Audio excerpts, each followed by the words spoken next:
right, let's see. Okay, let's get things going here. Let's see if I can get the share the screen up, and let me put, okay, I'm up, and let's see. Well, I could have done it that other way. Let's do it that way, let's see. Okay. All right. Go. Okay, can you, am I in? We're good. Yeah. Okay, my assistant put this view up. I'm not used to this view. But anyway, what has occurred is that one of the things that really wasn't brought out in the video was that I had photographed a lot down south, and Francis and I had went, and we've been to Hobgood, North Carolina. We've been to Virginia and South Carolina, and photographing cotton. And we had a lot of experiences, always having experiences. Every now and then she says, don't start again about you seeing something out there. Ain't nobody out there. And I said, that's what you think, you know. And so, but we got back many times at around in 2015, 16, we happened to go by this, the Historical Society in New York City. And I see a book, you know, Slavery in New York City. And I'm saying, slavery in New York City, wait a minute, I'm risking my life going down south and was here too. And so, but that's when I found out about Seneca Village and Wall Street, and started doing some inquiry about Washington Square. And so one of the things, and let's see, let me get this, oh no, okay. This is a, you see that? This is a picture of Wall Street. Is that up? Yeah. Okay, this is called The Long Road. And this was in the exhibition, and that was that. And that was one of the things I sort of discovered, started finding out information about Wall Street. The fact that it had the second largest, you know, slave market in the entire country was on Wall Street, and that was just amazing to me.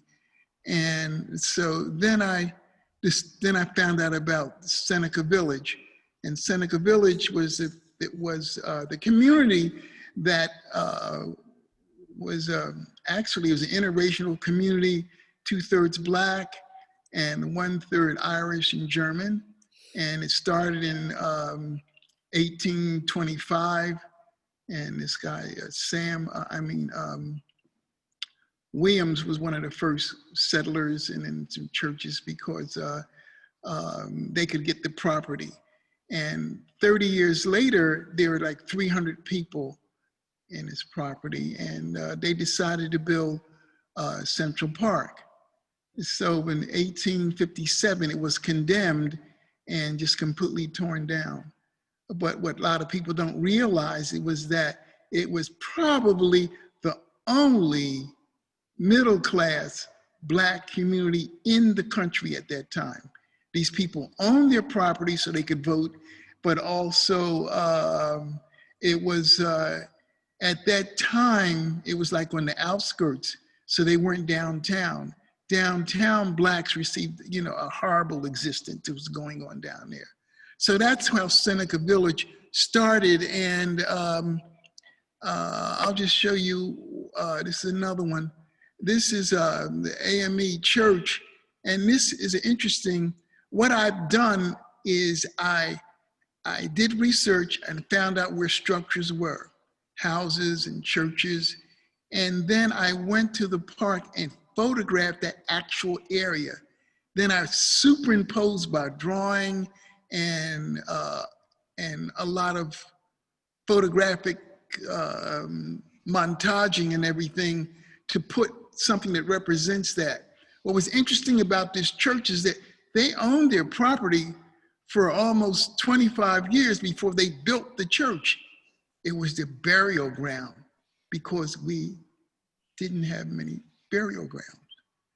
anyway, so that's how that really went about. And then I had a bunch of Seneca Village, which you can see on my website. The other thing is that, or Tom, if you want to bring up some Seneca Village, you can. I don't know how we're going to do this. I've never done a double share before. But anyway, so I did Seneca Village, and I did Wall Street, and I did this one here also. It was called Sending the Message.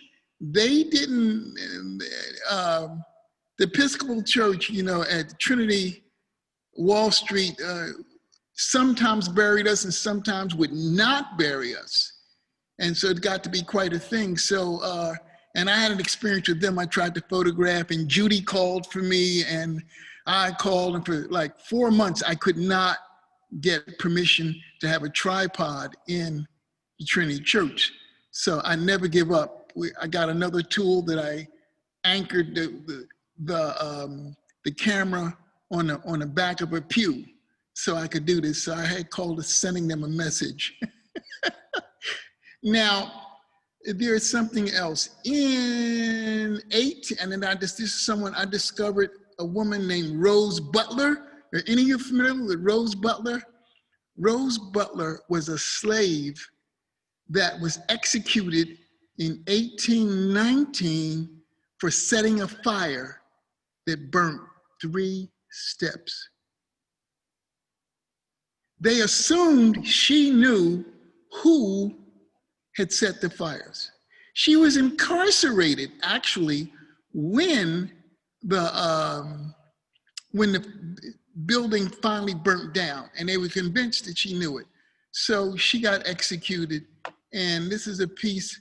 I sort of fell in love with Rose Butler because she was like a Robin Hood-is, because she wasn't nice. She stole money, she helped beat up people and stuff, but she took the girls out for carriage rides.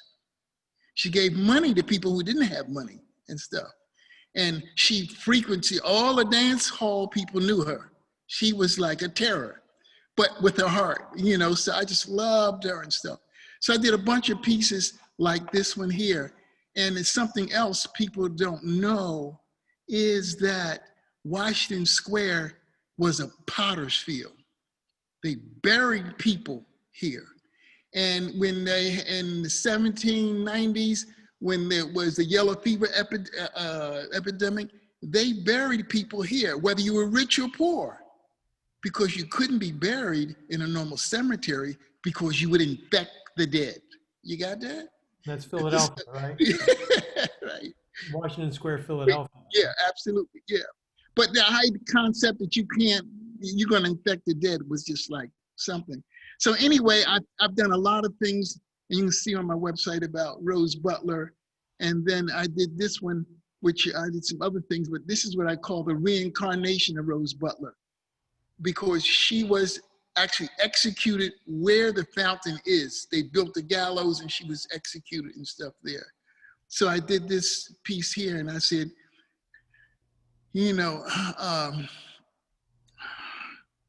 refuse to let slavery take my spirit, and so she was, and I photographed anyway. So I superimposed images and put things together.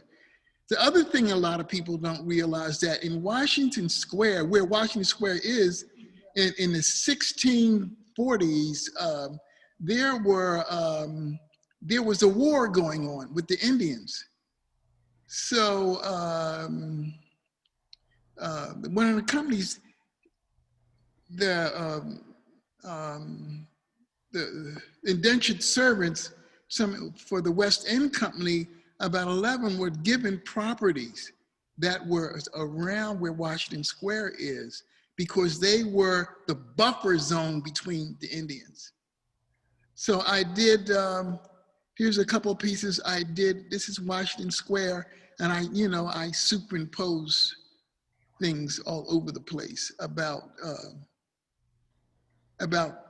our stay in Washington Square. And we were the first inhabitants of Greenwich Village, too. All right, well, so I just did that. So now, people say, well, you did that. What happens then? I said, well, unfortunately, I started having some more dreams again. And Big Mama said I had to go back. I had to go photograph at night. And that was quite a challenge. And so just to give you an idea about a piece I did, it was at shooting at night. But it was like the things that I kept hearing and seeing is that a lot of the slaves, or a number of the slaves who successfully got away, had this thing that they call the qual, which is, when a baby's born and it has a membrane over their eyes. Well, they are very perceptive. They know a lot. They said Tubman probably had that thing too. And so what this thing is about is that I've seen these things about how they ran away. And so that you can see some of these things here like this in there and shooting to do that.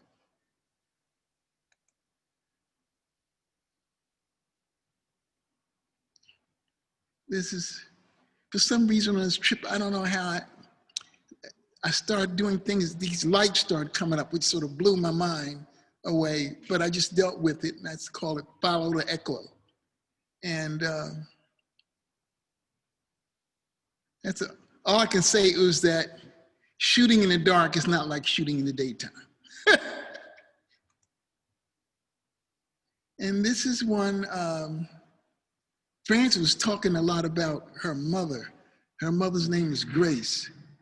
And at the same time, I was doing experiments with photographing this poinsettia, and it sort of developed into this thing where this piece that I called for her mother called Grace is Calling. And that was, and that is Frances up there. It's sort of, I abuse her a little bit and make her work. And this is one I don't even know if you can see.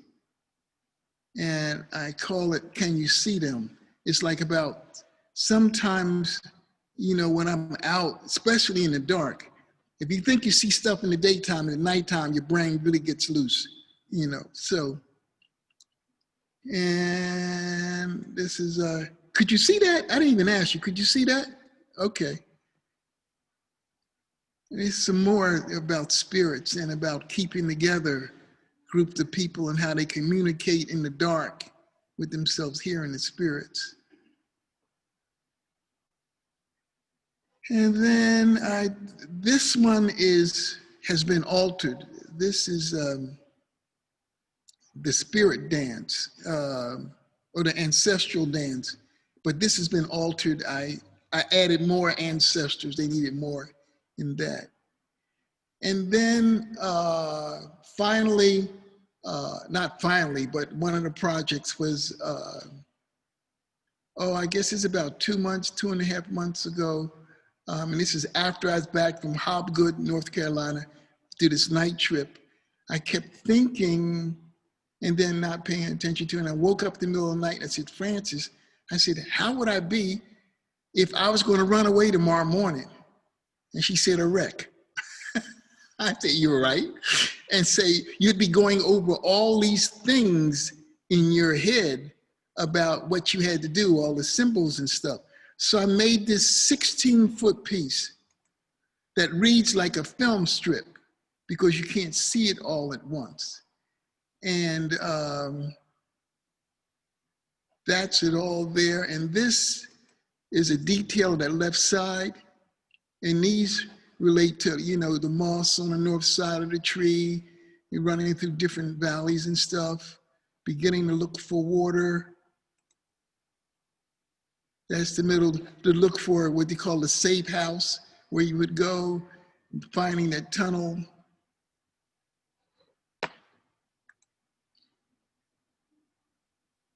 Oh, wait a minute, that one. This down at the end, you can hardly see it, but this is, when you get out you get out in the celebration, of course, it's a ring shout. And this is what a lot of slaves did. They had ring shouts. And this is that final piece. Okay, that's about the show. Now I can answer any questions. I hope that'll give you an idea somewhere where I'm going. I have other pieces that I'm working on too, but these are right now. These are the main ship at the moment. You know. John, I love that piece you just showed us. When was that created? It was printed about 3 weeks ago. Wow. So it's 16 and a half feet long. Wow. Wow. Yeah. That's really something. Yep. So if you just if you go to my website, there's a lot of stuff on my website. Even when I did a performance for a piece for my grandmother at the Philadelphia Museum, and I think that was in 2016. No, that was in 2015, I think. But it's on my website. I mean, the stuff is. So I know you have a lot of images that you're reusing. Yeah. Do you feel the need to go back and photograph again, or the stage that you're in is that you're going to create with what you already have? Well, I have a lot of images I haven't even put together. Like my assistant said, I said, well, I'm not sure we have any stuff. I said, we need a big open field. And so he just started laughing. He said, well, look at this. So we put together a piece. I think that one's about 40 inches of about 16 feet long. Wow. Of images that can be expanded and blown up and down and stuff like that too. That's like native, we call native size, and which we print in one way, or you can expand it because you can also print at a much lower number, and therefore you get more distance and things too. So it's a matter of right now, I'm just thinking and doing things, and at times I hear things, and these give ideas to me. Like, for example, wait a minute. I have these books of notes that I end up writing, and I was looking for the name of it. At one point, I woke up and I started singing a song, and I called my sister, send me the words of the song. It's a spiritual song my grandmother used to sing. Things like that happen that really spur me on at times and give me more ideas. But the whole thing is, I have to have an idea, but I'm looking for a visual format to put it in a way to make it interesting. Mm-hmm. You know, I don't want to be bored. So I don't want to ask anybody. I want the people to get excited and maybe see, oh, I never thought of that. Well, let me look into that. Let me explore that. Or, and. So your ideas come away from the images, sleeping, dreaming, walking, thinking, and then you go to the images to find a manifestation of those thoughts that you have. Right. Or like the last time when I had the dream, things about the night cotton, I went back to Hobgood. That was last October 2019. Mm-hmm. We went to Hobgood to photograph in the dark. And the farmer thought I was absolutely out of my mind. In fact, he and his wife came to watch me trying to photograph in the dark. And it's crazy to try to focus in the dark, because you can't see. So that image that you had with that was the first night image that looked like a red sunset. Right. Okay. Is that an actual thing that you saw, or did you create that? Oh no, that was shot. Wow, that's a spectacular. The only thing I did, I just add a little bit of color to it, but to take you through the pathway. Because in a funny kind of way, I'm always attempting, how I work is I'm always attempting, trying to evolve you in a spatial pathway of some way how to move through it. how to go through it and think. Because this is from hanging out with these composers when I was in school, because they had time and I didn't have time.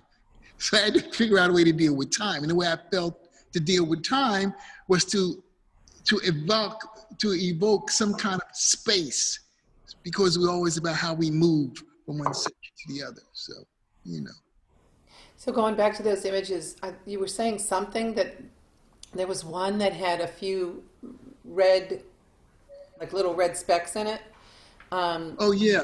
Did you Okay, say wait a that minute. that was just showing up, or you saw it and you wanted to bring that out? Well, I did something. Wait a minute, I'm going back. Hey, come on. Wait a minute. Oop. No, I did something. I had. Okay. What happened is that I was trying to adjust and figure out how to focus, and I had a laser pointer with me. Oh, And these are exposures of 20 seconds. So I said, just let me do this. I'm interested in that spot, and it showed up. And I said, wow. oh, let me That's see what cool. I'm gonna do with this. So it's something I discovered, you know. So also these long pieces that you have, these, 16-foot pieces, that's a way of dealing with time too, because the person has to spend the time to walk through the Yeah, piece. yeah, well, that piece is, by the time it's over, set up like a film strip. Yeah. Like you start at one spot and you start on the left and you walk through to the right, because you can't see it. I backed up 45 feet from my studio. In my studio, I'm looking at it now, and you see it, but you can't see it. Right. Your head won't do it. You got to go in because there's a lot of detail. You Take the go time. in and move from left to right. Yes. That's cool. One of the things I missed in the video was the music that was used, because in Yeah. your exhibit, you had a soundtrack that you created with Yeah. spirituals, and you Right. also do your own music. Have you thought of doing that 16-foot long one with as a slow video with music? Yeah. Well, I was looking for. I heard, and I was looking for this. I'm just looking for the words with my sister. Hold it. Well, what I thought about was that my grandmother used to hum. She used to hum spirituals. And I was thinking, now that would be an interesting thing to have, a group just humming, Yeah. maybe some say, but just humming some of these spirituals that she used to sing. Hmm. And so, I mean, I get ideas, I think about it and stuff, and then I keep, making more pieces. And as you start getting close to, if I can arrange, another exhibition, a major exhibition, that's when I would put that part of it together. But I'm always looking, and I'm sorry right now I can't find this one spiritual that my grandmother used to sing. And so, because she's singing a number of them. Hmm.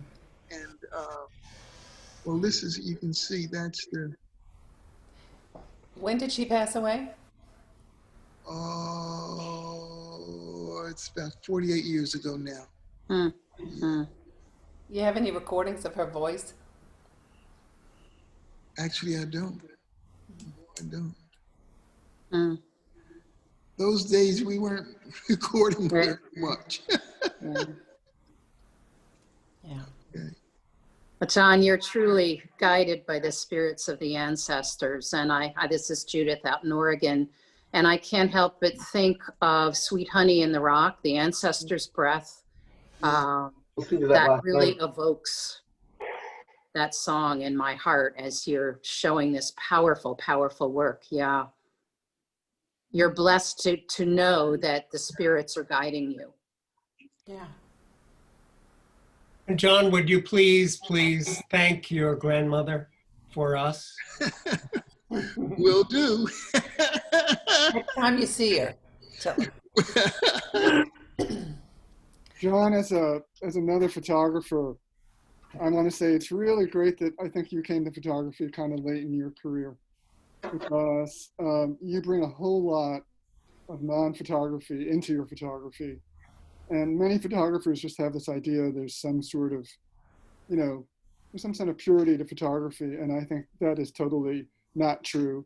And the very fact that you just take photography as an element, I mean, it's the central element, but you mix and match it, you compose it, you stretch it, you turn it into a time-based thing, you add performance and music to it. And I think this is part of what makes your work really, really strong. So it's great that you brought a whole lifetime of non-photography into your photography. It makes it a lot richer. Thank you. I tell people many times that I'm not a photographer. I'm an artist with a camera. Yeah. I'm just looking for an idea so the viewer can experience something. Yeah. Hey, John, could you speak a little bit to your piece with the piece of canvas that were hanging from the ceiling? It's a piece that I think about quite frequently. My experience going through it, I sometimes have sensory processing issues where sounds can be really intense for me. So when I step into it, because the canvas it's this net of muteness, I guess, that you just walk into it in the middle of a loud, crowded studio, just silence. Well, if that project came about, because this is another story. My grandmother, when I was really small, she used to tell me about when she was small, she got lost in a field of cotton. And she had been warned not to go into the field of cotton. And of course, she went into the field of cotton. And she got lost and fell and got scratched and stuff. And really had an emotional experience about screaming and hollering to people who came and found her. And so that's what that piece is about. It's about like trying to give the viewer what I imagine a 3-year-old would see trying to walk through tall cotton. And so that's how, that's how I had the project. I spent 2 years trying to find a farmer who had tall cotton.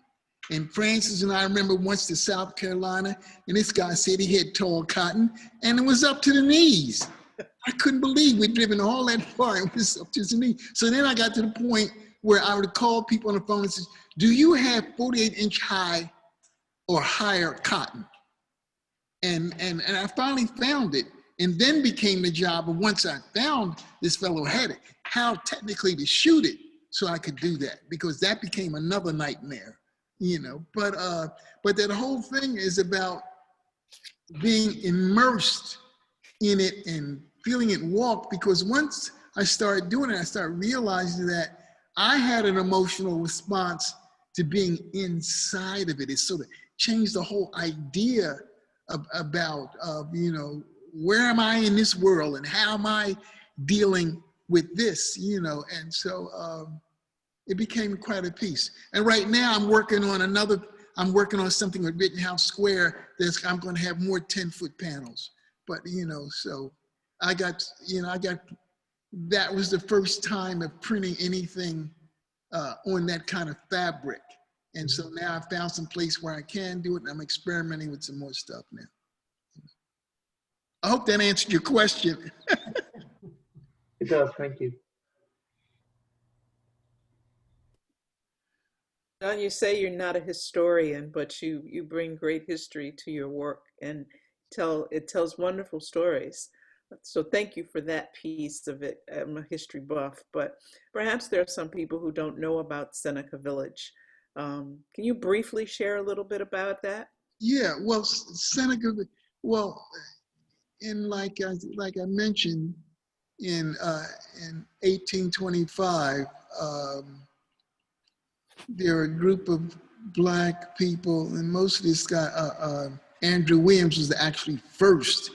And then 2 days later, 3 churches came behind him, and a bunch of other people bought property, which is now where Central Park is. So it's essentially between 82nd Street and 87th Street over on the west side. And this property they bought, and because one of the reasons they were buying is that you could not vote as a Black person unless you owned property worth $250. Okay. And so, but one of the major reasons was that they got out of the main thoroughfare where Blacks were having a rough time. Out there, they weren't paid attention to. And see, so where that is then in 1825, they were like in the suburbs, like the deep suburbs, okay. And so, but you know, they ended up being 3 churches. There were 2 schools. There were people who owned businesses. They were there. Some of them owned property downtown and also in Seneca Village. Also, it was a stop in the Underground Railroad. You know, the places were there for that also. So Seneca Village was an interesting place, and they were middle class. I mean, they had built some of the best houses. They had a couple 3-story houses, a bunch of 2-story houses with porches and basements. So it wasn't, when they tried to print a lot of material to discount them, they said they were shanties. They were not shanties. They really weren't. I mean, it was together. And the other thing was that All Angels Church was an integrated church. And that was so rare because the white churches were putting the Blacks out and stuff, you know, and the things is, but it was, All Angels was. And then the other thing was that, the schools and stuff was there too. So it was quite an establishment, and to have it totally destroyed, and those people never got back together. I've been 2 or 3 times back to the Historical Society. They really have no records of survivors. And that's the strangest thing. People just dissipated and went in.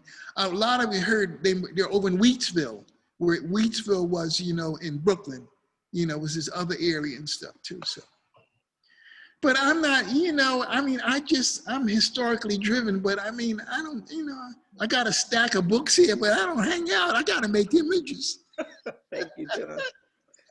John, I think I confused things when I asked you when you were talking about Washington Square, if you were talking about Philadelphia, and I think you were actually talking about the one in New York. I'm talking about the one in New York, but Washington Square used to be Congo Square here. Yeah. You know, and so there are a lot of, it was sort of, it's like a potter's field there. They buried a lot of people there, you know, also when they had the yellow fever epidemic, you know, because that's why Washington moved to Germantown when the fever hit, you know, so. Well, the park that's there now, Washington State, we go to fairly often here. They have signs there that say that was also burial ground Yeah. for slaves. I wonder if have you done any of this kind of historical photographic investigation in Philadelphia about some of the things? You know, the thing is, like I said, I follow my nose. Okay, I'm down.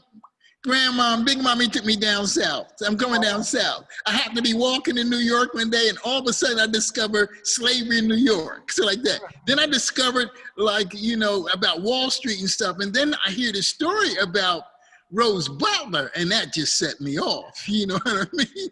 So, and I'm following that. And so I just go back and forth. But I've been working on, as you know, I did a project on Rittenhouse Square, which I'm expanding now. you know, and so like I do things, and I mean, I might get there, you know. Lamont Steptoe has wrote a book on Washington Square, a set of poetry and stuff on Washington Square in Philadelphia. Okay, and he has some stuff like that. And I've talked to Lamont, and he's the only other person I can sit down and talk about sitting and being with the spirits, you know. And I've sort of realized that I have that sensitivity, because when I'm in, you know, I'm in Rittenhouse Square, it's sort of, you know, at times, you know, I'm jerking my head. I'm thinking I'm seeing something, and saying, now, wait a minute, let me just calm down here. It's not a cotton field, you know. You know, I mean, you're in center Philadelphia, be cool, you know. And then you see in Washington, in Rittenhouse Square, all those nameplates. And it's got some nameplates like on it says, come sit with me. And others in other places, two people who are just said, they're sitting watching their grandchildren grow, you know, and stuff. And so that people think, I was photographed once, and woman said, I said, don't you see that? He said, oh, that's just trash. I said, okay, I'll leave you there with that. You better be careful. So anyway, so I'm working on a big thing that I want to do in Rittenhouse Square. That's going to be a big installation piece, and the goal is I want to wrap the Art Alliance in a photograph of Rittenhouse Square. I want to wrap the whole building. And that worked out, but I want to do a dance piece, and I'm stuck technically right now, but I wanted some dances. Is sort of, the idea is to three-dimensionally create a non-existent space. So I got this thing I want to do with lights. So I can make you think somebody's there and there's no one there at all. Yeah. You know. So anyway, you know, I continue on. You know, so I'm working with some people. Creativity is still cooking. Pardon me? Creativity is still cooking. Yeah. Oh yeah, I mean, I'm at my age, I'm fortunate, boy. It's still kicking over. Yeah. So. Go, John, go. Go, John, go. Yeah. So anyway. Well, I Anybody want else to have thank. any thoughts or questions or reflections or?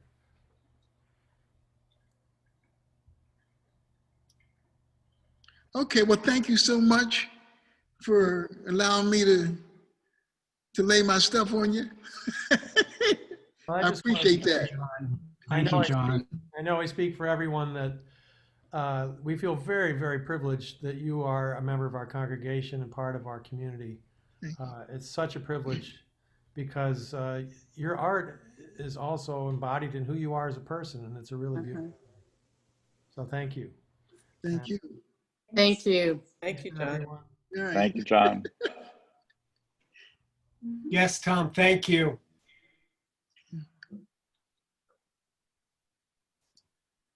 Okay. Thanks, everybody. Yeah. Yeah, thank you. Bye. See you next week. All righty. Bye-bye.